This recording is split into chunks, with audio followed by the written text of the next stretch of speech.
मोदी का तेलंगाना दौरा, 3 दिनों तक पीएम करेंगे चुनाव प्रचार। पीएम मोदी ने फाइटर प्लेन तेजस में भरी उड़ान, कहा दुनिया में हम किसी से कम नहीं।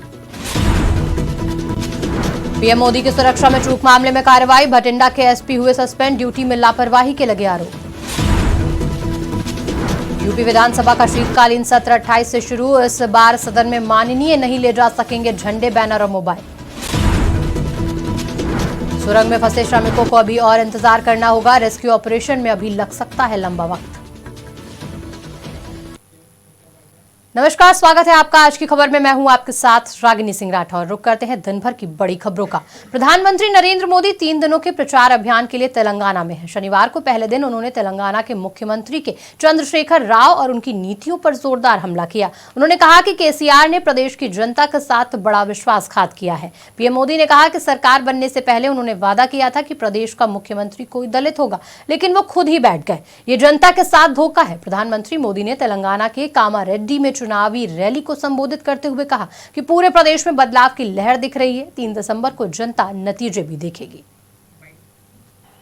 तेलंगाना के गरीबों की, किसानों की, महिलाओं की, युवाओं की, पिछड़ों की और दलितों की आकांक्षाओं का प्रतीक बीजेपी का संकल्प पत्र है। हम सकला जनुला सौभाग्य तेलंगाना, इसके निर्माण का लक्ष्य लेकर आगे बढ़ रहे हैं। लोगों ने नेशनल पॉलिटिक्स में हमारा ट्रैक रिकॉर्ड देखा है।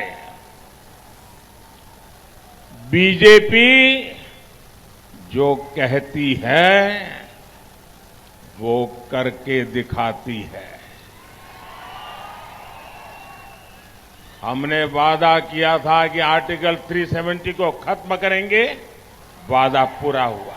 हमने वादा किया था ट्रिपल तलाक का अंत होगा, वादा पूरा हुआ।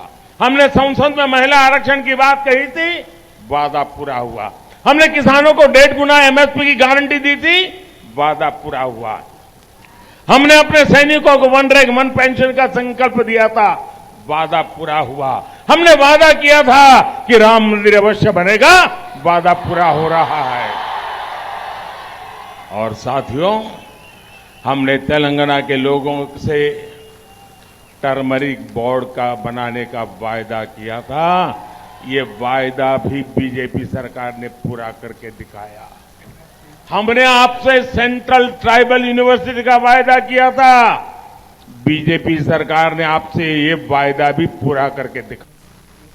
प्रधानमंत्री नरेंद्र मोदी ने कर्नाटक के बेंगलुरु में तेजस विमान से उड़ान भरी। पीएम मोदी ने शनिवार यानी कि 25 नवंबर को बेंगलुरु में हिंदुस्तान एरोनॉटिक्स लिमिटेड की फैसिलिटी पहुंचे।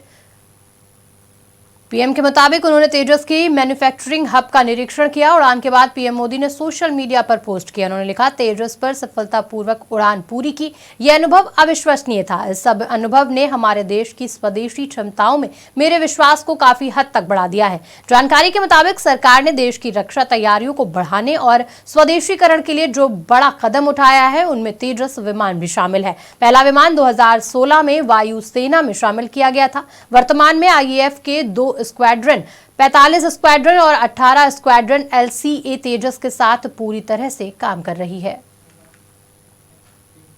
प्रधानमंत्री नरेंद्र मोदी के पंजाब के दौरे के दौरान हुई सुरक्षा में चूक के मामले में बड़ा एक्शन लिया गया। सुरक्षा में चूक मामले को लेकर फिरोजपुर के उस समय के एसपी रहे गुरविंदर सिंह सांगा को सस्पेंड कर दिया गया। उनके ऊपर पीएम मोदी के दौरे के दौरान अपनी ड्यूटी ठीक ढंग से नहीं निभाने का आरोप है। पंजाब के डीजीपी की तरफ से इस मामले को लेकर 18 अक्टूबर 2023 को रिपोर्ट दी गई थी। गौरतलब है कि पीएम मोदी 5 फरवरी 2022 को भटिंडा से बाय रोड फिरोजपुर जा रहे थे। इस दौरान किसानों ने रास्ते में जाम लगा दिया, जिसकी वजह से फिरोजपुर के फ्लाईओवर पर पीएम मोदी का काफिला करीब 20 मिनट रुका रहा और उनके काफिले को यू टर्न लेना पड़ा था। इसके बाद पीएम मोदी की तरफ से भटिंडा के भीसियाना एयरपोर्ट पहुंचकर कहा था कि वो पंजाब के मुख्यमंत्री को धन्यवाद देना चाहते हैं कि वो जिंदा वापस लौट आए। इतने के बाद मामला काफी बढ़ गया था। यूपी विधानसभा सत्र के नजारा इस बार बदला हुआ नजर आएगा। सत्र के दौरान मोबाइल ले जाने पर रोक होगी। 66 साल बाद योगी सरकार में नए नियमों के तहत विधानसभा का सत्र संचालित होगा। खास बात यह है कि हर सत्र की शुरुआत में सदन में हंगामे के दौरान दिखने वाले बैनर पोस्टर भी नहीं जा पाएंगे। 28 नवंबर से शुरू होने वाला यूपी विधानसभा का सत्र खास होगा। इस सत्र की खास बात यह होगी कि महिला विधायकों में बोलने में वरीयता मिलेगी। यूपी विधानसभा पहले ही महिलाओं के लिए खास दिन तय कर इतिहास बना चुका है। वहीं 22 सितंबर 2022 को यूपी विधानसभा ने महिला विधायकों के लिए निर्धारित किया था, जिसमें महिला विधायकों को ही बोलने में प्राथमिकता दी गई थी। इस बार भी महिला विधायकों को बोलने में प्राथमिकता दी जाएगी। उत्तराखंड के सिलक्यारा में 14 दिन से फंसे 41 जिंदगियों को बाहर निकालने का अभियान अभी भी जारी है। जानकारी के मुताबिक अब महज 10 मीटर की दूरी बची है। रेस्क्यू ऑपरेशन अपने अंतिम चरण में पहुंच गया है, लेकिन फिर भी कई बाधाएं आ रही हैं। वहीं अब सिलक्यारा सुरंग में फंसे श्रमिकों को निकालने के लिए चलाया जा रहा रेस्क्यू ऑपरेशन लंबा खिंच सकता है। ये बात नेशनल डिजास्टर मैनेजमेंट अथॉरिटी के सदस्य लेफ्टिनेंट जनरल सैयद अता हसनैन ने दिल्ली में एक प्रेस वार्ता के दौरान कही। उन्होंने कहा कि रेस्क्यू ऑपरेशन में कुछ अड़चने आ गई हैं। उन्होंने कहा कि एक मशीन भारतीय वायुसेना ने एयरलिफ्ट की है। उन्होंने कहा कि अब काम उतनी तेजी के साथ नहीं हो पाएगा जिस तरह से पहले हो रहा था, क्योंकि पहले मशीन के जरिए ड्रिलिंग हो रही थी, लेकिन अब इस मैनुअल तरीके से किया जा रहा है। हम कोशिश करेंगे कि ऊपर से भी खुदाई हो सके। फिलहाल बुलेटिन में इतना ही। देश दुनिया की तमाम बड़ी खबरों के लिए देखते रहें आज की खबर।